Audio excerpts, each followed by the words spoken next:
Nós vamos orar ao nosso Deus,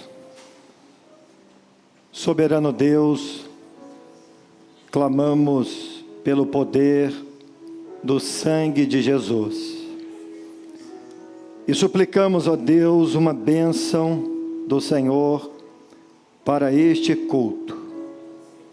Que o teu Santo Espírito possa manifestar e realizar a tua obra nesta noite, especialmente na vida de Raquel e Mateus. Nós oramos alegres em nome do Senhor Jesus. Assentados.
Aleluia.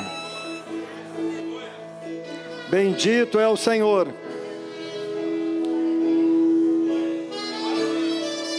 Santo é o Senhor.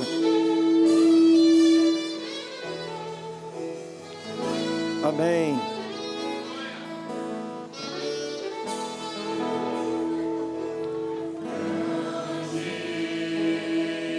É o Senhor, muito digno de louvor.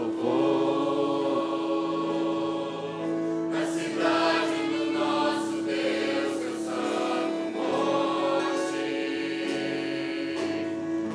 alegria de toda a terra. Grande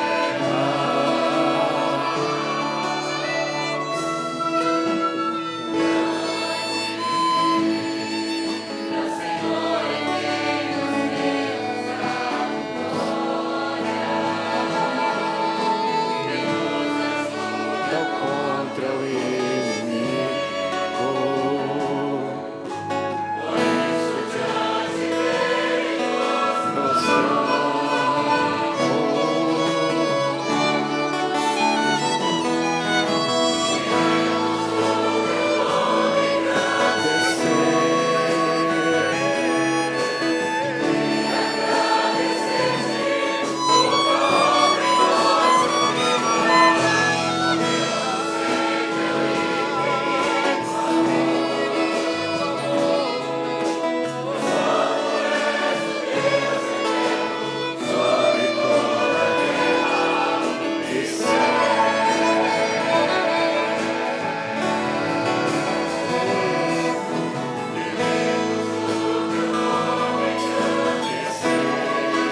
Aleluia.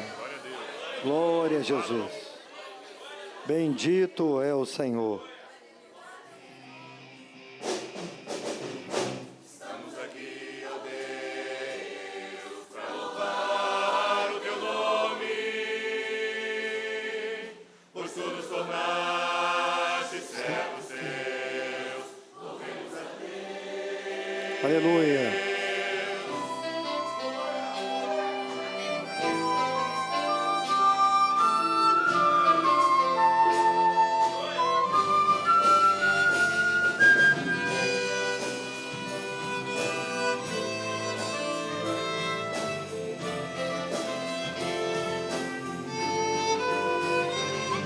Estamos aqui, ó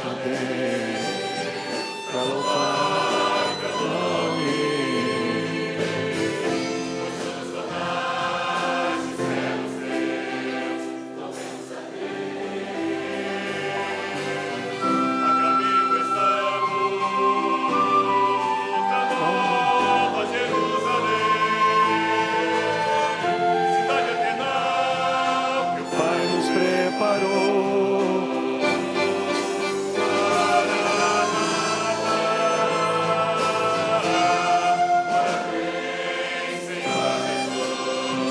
Vem nos buscar.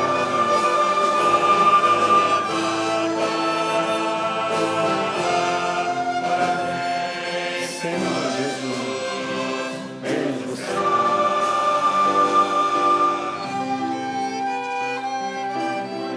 Aleluia. Aleluia. Estamos aqui, ó Deus, para louvar o teu nome, pois tu nos tornaste Servos servos seus, louvemos a Deus. a caminho estamos da nova Jerusalém, cidade eternal que o Pai nos preparou.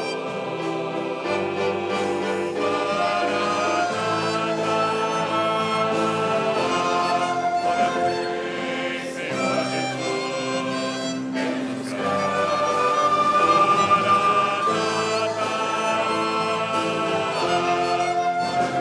vem, Senhor Jesus, vem nos buscar. Maranata, ora vem, Senhor Jesus. Maranata,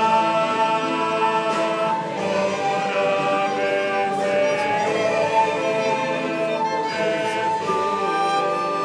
Aleluia.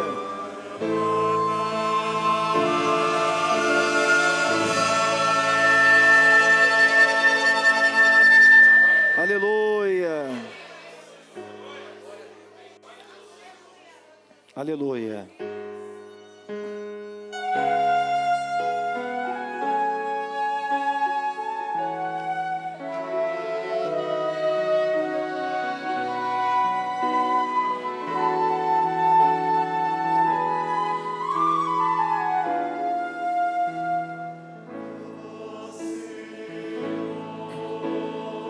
Deus de Israel, no céu.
Meus irmãos,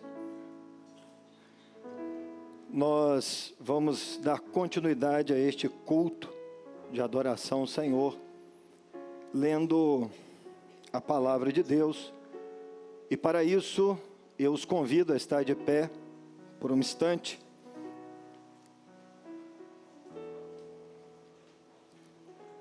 Este culto é um culto de glorificação a Deus, por aquilo que Deus fez na vida de Raquel e de Mateus. Nós não estamos aqui para casá-los, eles já estão casados, eles já cumpriram as exigências legais que norteiam as regras de família no nosso país. Eles já estão casados e nós estamos aqui para glorificar a Deus por isso. Glorificamos a Deus louvando, adorando o seu nome, e vamos glorificar a Ele agora lendo a sua palavra. Nós vamos abri-la no Evangelho de Jesus Cristo segundo João, no capítulo 2, nós vamos ler a partir do primeiro versículo. Evangelho de Jesus, segundo João, no capítulo 2. Eu vou fazer a leitura e os irmãos me acompanhem, por favor. Diz assim o texto bíblico: E ao terceiro dia, fizeram-se umas bodas em Caná da Galileia, e estava ali a mãe de Jesus. E foi também convidado Jesus e os seus discípulos para as bodas. E faltando vinho, a mãe de Jesus lhe disse: eles não têm mais vinho. Disse-lhe Jesus: mulher, que tenho eu contigo? Ainda não é chegada a minha hora. Sua mãe disse aos serventes: fazei tudo quanto ele vos disser. E estavam ali postas 6 talhas de pedra para a purificação dos judeus, e em cada uma delas cabiam 2 ou 3 metretas. Disse-lhe Jesus: enchei d'água estas talhas, e encheram-nas até cima. E disse-lhes: tirai agora, e levai ao mestre-sala. E levaram. E logo que o mestre-sala provou a água feita vinho, não sabendo de onde viera, se bem que o sabiam os serventes que tinham tirado a água, chegou o mestre-sala ao esposo e disse-lhe: todo homem primeiro põe o vinho bom, e quando já tem bebido bem, então é inferior. Mas tu guardaste até agora o bom vinho. Jesus iniciou assim os seus sinais em Caná da Galileia e manifestou a sua glória, e os seus discípulos creram nele. Somente até aí, vamos orar. Eterno Deus, adoramos, bendizemos o teu nome pela tua santa presença. Estamos alegres, ó Deus, por toda a operação do Senhor na vida de Raquel e Mateus. E agora, Senhor, pela tua palavra, glorifica o teu nome. Queremos aprender mais de ti, oramos em nome de Jesus. Assentados.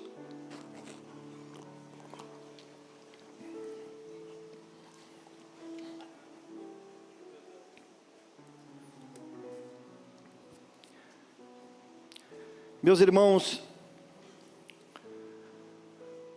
louvado seja o Senhor por aquilo que Deus já tem feito na vida de Raquel e de Mateus. Certamente todos nós que estamos aqui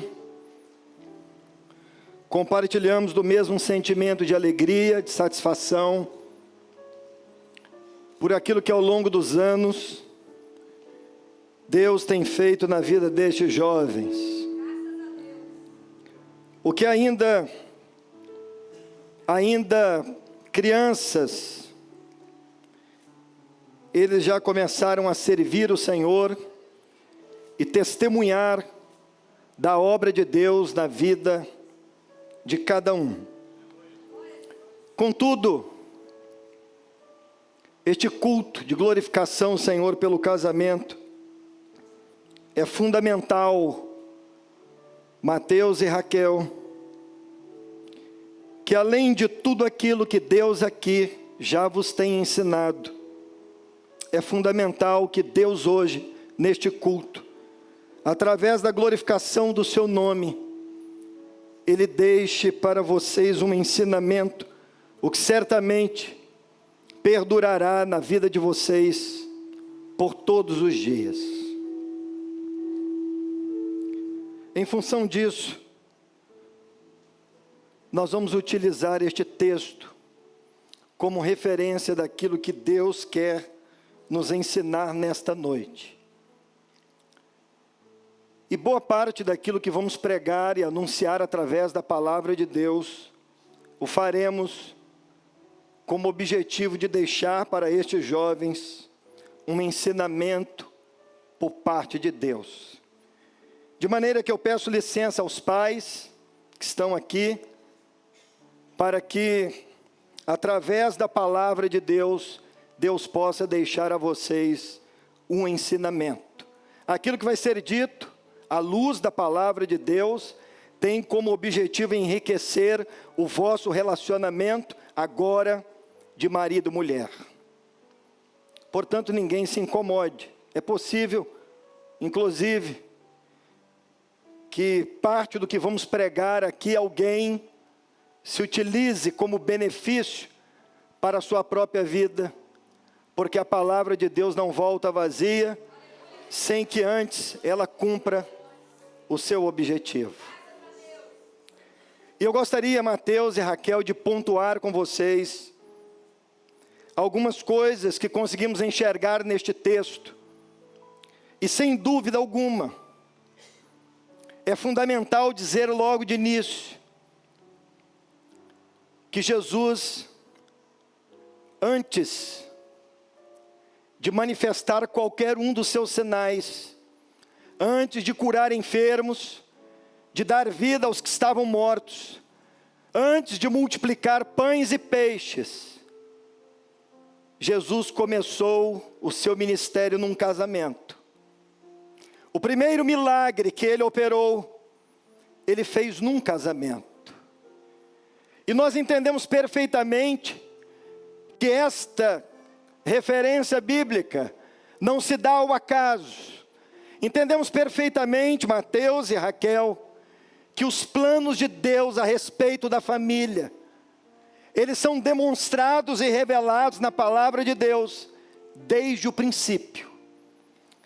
Porque quando a palavra de Deus trata a respeito da obra criadora, a Bíblia, a palavra de Deus comunica conosco, nos fazendo entender que no princípio de tudo, Deus estava no início, no meio de uma família. E não apenas estava ali no sentido de criá-los, mas Deus convivia com eles. Eles eram amigos, conversavam. Todos os dias o Deus Criador, Ele estava no meio da primeira família. Os planos de Deus estavam firmados ali. E da mesma forma, Jesus estava agora presente num casamento. E Ele seria a solução real e presente de um casamento que seria comprometido, Mateus e Raquel, pela falta de alguma coisa. E é verdade que faltas e necessidades, elas vão surgir num casamento. Essas coisas são possíveis acontecer, e é importante que isso seja dito, porque desafios vocês irão viver. Mas a Bíblia diz no texto que acabamos de ler, que Jesus estava ali porque foi convidado. Portanto, se ele não tivesse sido convidado, certamente a necessidade que surgiu naquele casamento, ela não teria sido solucionada, Mateus. Porque a Bíblia diz que foi um milagre. Portanto, eu quero afirmar uma coisa para vocês. Enquanto Jesus estiver presente dentro da vossa casa, vai se cumprir na vida de vocês o que está escrito lá em Hebreus 13. Jesus Cristo é o mesmo ontem, hoje e será eternamente. Vocês estão começando um lar convidando Jesus, cultuando a Ele, dando honra a Ele.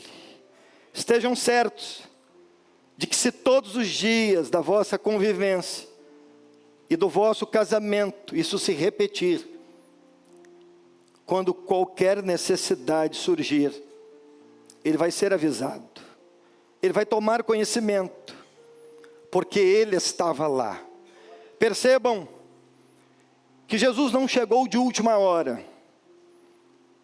Ele não foi convidado, Mateus, às pressas. Chama lá o mestre, porque já tentamos de tudo, não deu jeito, não teve solução, não há quem possa nos ajudar, agora chama o mestre. Não, não foi isso. Jesus havia sido convidado previamente. Ele estava lá. E enquanto vocês forem assim, Ele será o mesmo na vida de vocês. Amém? Estando Jesus presente, Raquel, a ele foi dito que o problema principal daquele casamento era a falta do vinho. No versículo 3, anunciaram a Jesus dizendo: faltou o vinho a eles. Eles não têm mais vinho. A expressão indicada por aquela que avisou, foi a mãe de Jesus, nos faz entender que os que não tinham vinho, eram os noivos. O vinho tinha acabado. E se nós olharmos para o que a palavra de Deus nos fala a respeito deste elemento vinho, nós vamos descobrir que este elemento vinho, ele é um elemento que traz alegria, satisfação, prazer. Está lá no Salmo 104, o vinho alegra o coração do homem. E sabe o que isso significa? o casamento tem que ser um lugar de alegria, de satisfação, de gozo, de paz. O casamento precisa ser um lugar de total satisfação. E isto precisa ser compreendido ao nível de que a palavra de Deus diz que os que não cuidam, aqueles que não cuidam dos da sua família, são piores do que o incrédulo e negou a fé. Está lá em Timóteo, no capítulo 5, verso 8. Portanto, quando o vinho acabou, Jesus estava lá para resolver isto. Porque não faz sentido o casamento ser um lugar onde não tem alegria. Não faz sentido. E ele estava lá para resolver isto. Porque a única alegria duradoura, capaz de sustentar o homem todos os dias, é a alegria do Senhor. Porque a Bíblia diz que a alegria do Senhor é a nossa força. A alegria pode um dia falhar. Se alguém perguntar, é possível? É possível.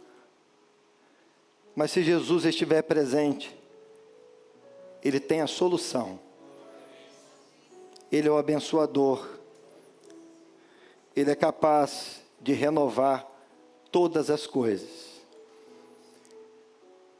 E tendo sido dado este aviso a Jesus, imediatamente, Mateus e Raquel, Jesus se utilizou do que tinha naquele lugar, naquele casamento. Ele se utilizou dos recursos que estavam presentes ali para manifestar o seu milagre. O milagre era tornar a ter vinho no casamento. Nós vamos entender o que é isso, mas primeiro, eu quero falar daquilo que Jesus se utilizou para realizar o milagre. Lá naquele casamento, eles tinham 6 talhas de pedra. E as talhas de pedra, elas serviam para serem enchidas de água. Mas imaginem que talhas de pedra para acomodarem de 80 a 120 litros de água, porque a Bíblia diz que eram de 2 a 3 metretas, e a medida é esta. Imaginem que estas talhas de pedras, elas tinham que ser trabalhadas. E trabalhar com pedra não é uma missão muito fácil. Faz sentido? Trabalhar com pedra é difícil, é duro, é trabalhoso. E imagine trabalhar com a pedra ao nível desta pedra se tornar um jarro capaz de acomodar ali 120 litros de água. Certamente isso demandou muito tempo, muito esforço, muita dedicação. E quando a palavra de Deus, ela trata a respeito do casamento, em algumas ocasiões, especialmente no ministério de Jesus, certa vez, fariseus questionaram a Jesus, por que nos dias de Moisés havia permitido que os homens se utilizassem da carta de divórcio. Fizeram a Jesus esta pergunta, está lá em Mateus 19, e Jesus respondeu dizendo que aquele recurso havia sido usado por Moisés, por causa da dureza dos corações dos homens. Mas ele completou dizendo que, entretanto, no início, não havia sido assim. E quando Jesus fala do princípio, ele fala da criação. Quando Deus havia criado Adão, e a partir da costela de Adão, ele havia criado Eva. E havia dito para os dois: agora vocês serão carne da carne e ossos dos ossos. Portanto, deixará o homem a casa do seu pai e da sua mãe, e se unirá à sua mulher, e serão dois numa só carne. No princípio, Mateus era assim, mas por causa da dureza do coração, Moisés permitiu carta de divórcio. E o que acontece é que muitas vezes a dureza do coração é o principal empecilho dentro de uma família, na vida de um casal, para Deus manifestar a sua obra e o seu milagre. Não por acaso, Ezequiel profetizou que Deus daria ao homem um coração de carne e tiraria do homem o coração de pedra, para que o homem fosse sensível. Portanto, qualquer um que deseja formar uma família, qualquer um que pretende se unir a um homem ou uma mulher, é fundamental entender uma coisa: se as talhas de pedra não forem lapidadas ao máximo, é impossível enchê-las de água. E aí o casamento fica raso. O casamento fica sem profundidade. É impossível Deus operar milagres numa família, num casal, em que ambos não se deixam lapidar pelo Espírito. As talhas estavam lá, Mateus e Raquel, estavam prontas, lapidadas. O que certamente nesta noite, vocês também estão aqui porque se deixaram lapidar pelo Espírito. Certamente as experiências que vos trouxeram até aqui, elas permitiram que Deus trabalhasse convosco, realizando e manifestando a sua obra. Aquelas talhas acomodavam quase 120 litros de água. Eram talhas profundamente lapidadas. E é por isso, Mateus e Raquel, que o apóstolo Paulo, quando ele vai falar a respeito do casamento, ele usa, para falar do casamento, ele usa comparar o casamento do homem com uma mulher. Ele usa comparar o tratamento de Cristo com a sua igreja, que somos nós. E ele escreveu isto lá na carta aos Efésios, no capítulo 5. E imaginem que em um dos versos, ele escreve dizendo: vós, maridos, amai as vossas esposas, como Cristo amou a sua igreja, e se entregou por ela. Imaginem a que nível isso aconteceu, porque de fato, só podemos nos casar com Ele, porque Ele nos deu o exemplo de submissão e humildade. Imaginem que se num casamento, numa vida conjugal, é necessário que o homem se deixe lapidar, é necessário que o homem abandone o seu eu. Imaginem o que Cristo, Ele teve que fazer como exemplo para nós. A Bíblia diz que mesmo Ele sendo Deus, não usurpou ser igual a Deus, mas humilhou-se até o fim. E tendo feito isso, Ele morreu por mim e por você.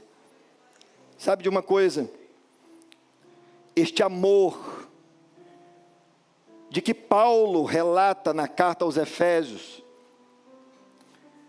ele é um amor sacrificial. Eu não sei aqui quantos já ouviram isto, ou estão acostumados com este termo, mas é mais ou menos assim: o amor sacrificial, ele conduz alguém até a morte, ou o sacrifício, por amor ao outro. E sabe o que é mais nobre e lindo? Sem exigir qualquer contrapartida. É mais ou menos assim: eu simplesmente te amo, e vou morrer por você. Jesus disse isso em João 10. Ninguém tira a minha vida, eu de mim mesmo a dou. Ele simplesmente, Mateus, se entregou por nós. E casamento é isso. Eu preciso dizer a vocês que, partindo deste entendimento de que Cristo morreu, logo Paulo compara o amor de Cristo ao amor do casal, mostrando a necessidade de viver isso. Eu preciso dizer uma coisa: a partir de hoje, vocês vão deixar de existir, vão ter que morrer. Estão lembrados quando Cristo disse: o mundo não me verá mais? Estão lembrados? Mas vós me vereis. Ele estava morto para o mundo, como até os dias de hoje alguns acreditam que ele está morto. Mas quando ele disse: vós me vereis, porque eu estou vivo, e vós também estão vivos. A partir de hoje, Mateus, você morreu para todo mundo. Você só tem olhos para Raquel, e Raquel só tem olhos para Mateus. Este é o amor sacrificial. Um morre em função do outro. Estamos falando só das talhas até agora. E eu vou aproveitar para dizer uma experiência a vocês, por sinal triste, mas que deixa um ensino. Certa vez, eu estava pastor numa igreja, e sempre tenho o costume de visitar todas as famílias. É uma coisa que eu tenho com o Senhor, eu visito todo mundo. E eu fui fazer uma visita a uma família, e era o meu primeiro contato com eles, imaginem. Estávamos nos conhecendo, e eu cheguei naquela visita, e depois de conversarmos algum tempo, o varão da família, o homem, disse: pastor, eu preciso dizer a verdade a você. Eu e minha esposa fulana, nós vamos nos separar.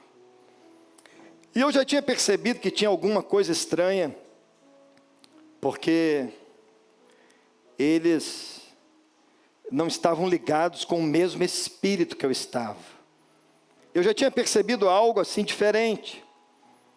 E isso sempre acontece, porque o nosso espírito, ele se conecta com o Espírito de Deus e confirma que somos filhos. Mas isso não tinha acontecido. E ele disse: nós queremos nos separar. E eu disse: mas por que você vai se separar da sua esposa? E ele disse assim: pastor, porque ela não me faz feliz. Por isso, eu vou me separar. Eu não sou feliz. E eu disse a ele: irmão, você não entendeu o que é casamento até hoje. E ele já tinha alguns anos casado. Se você não entendeu nada, eu disse: mas como assim? A gente não casa para ser feliz? Eu disse: olha, quase isso. Casamento é servir. Você casa para fazer Raquel feliz. Certo? E você pode estar dizendo, bom, mas como é que eu fico, pastor? Né? E ela tem o mesmo entendimento. Ela casa para te fazer feliz. Viu como deu certo? E eu disse a ele assim, irmão, quando foi que você acordou e disse assim, hoje eu vou fazer ela feliz. Hoje eu vou entregar tudo para ela. Tudo eu vou fazer por ela. E eu perguntei, quando isso aconteceu? E ele não respondeu. Ele chorou. E disse assim, pastor, isso é muito difícil. Mas casamento é isso. Casamento é amor sacrificial. Você se anula para fazer Raquel feliz. Está disposto? Vai desistir não? Olha lá, hein?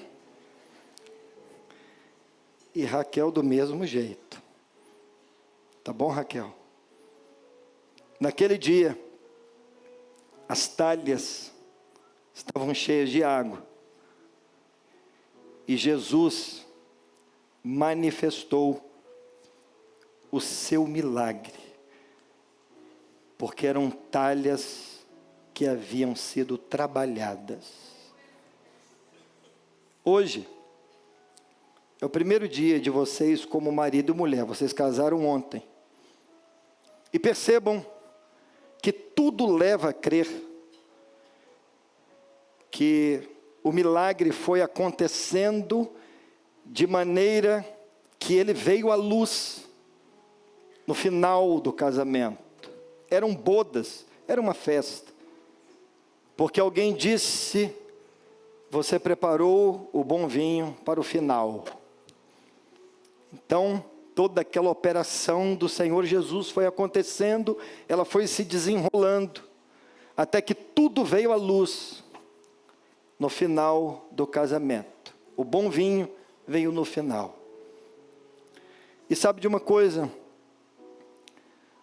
O bom vinho que Jesus reservou para o final é quando todos nós que esperamos nele nos encontraremos com ele para sempre. O bom vinho que ele reservou para o final de tudo é quando aquilo que é corruptível se revestir da incorruptibilidade. Aquilo que é mortal se revestir da imortalidade. Então teremos um corpo glorificado e para sempre estaremos com o nosso Salvador. O casamento, ele é profético, Mateus e Raquel, porque assim como vocês estão casando hoje, Jesus em breve também vai se casar com a sua noiva, a igreja, o qual todos nós aqui fazemos parte. Por isso, o casamento, por si só, ele tem um teor profético. A declaração do casamento na palavra nos remete ao encontro de Cristo com a sua igreja. O casamento, assim como Cristo, ele possui uma única igreja. O casamento também, ele é monogâmico. Apenas um cônjuge. Vocês ficarão juntos até o dia do Senhor. Amém? Que o Senhor vos abençoe. Vocês estão lindos. Parabéns. Tempestade, o vento.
Aleluia, meu Deus. Grande Deus, nós louvamos o Teu nome pela vida dos Teus filhos, pelo testemunho vivo demonstrado diante do Teu altar, tendo a presença de irmãos, amigos. Louvado seja o Teu nome, porque até aqui o Senhor sustentou a vida deles. Que essa nova casa, esse novo lar que se inicia hoje, que tenha sobre eles toda a sorte de bênçãos da eternidade. Que o Senhor continue bem presente, Aleluia. como convidado perpétuo neste lar, Meu Deus. para que qualquer que seja a necessidade, haja sempre um milagre. Oramos para que eles tenham dias felizes, com conquistas, e se porventura vierem as intempéries, que o Senhor dê a eles todo o recurso, todo o conselho, para que eles sigam vencendo, e que o testemunho dado hoje se perpetue todos os Aleluia. dias de suas vidas. Aleluia. Oramos em nome de Jesus. Amém. Amém. Que a graça maravilhosa e salvadora do nosso Deus, a graça poderosa do Senhor Jesus e as ternas consolações do Espírito Santo descansem sobre todos vós, sobre todo Israel de Deus, desde agora e para todos sempre. Amém.